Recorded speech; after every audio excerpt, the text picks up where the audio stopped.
ভাই আমার ভিডিওর মধ্যে আনেন তো, ঘুরে দিবেন ফোনটা ধরে ঘুরে দিবেন।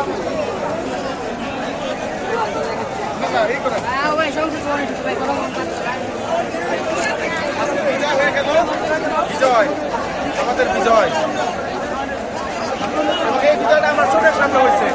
ও যখন হেলিকপ্টার গেছে তখন হেলিকপ্টার আমার মাথার উপর দিয়ে গেছে, এবং যখন গাড়ি নিয়ে গেছে সে গাড়িও আমার সামনে দিয়ে গেছে। আমার সব রেকর্ড করা আছে। হ্যাঁ, টোটাল বিজয় সাক্ষী। এবার আমারও নেন, আমি আপনার ভিডিও করে দিলাম। থ্যাংক ইউ ভাই, থ্যাংক ইউ।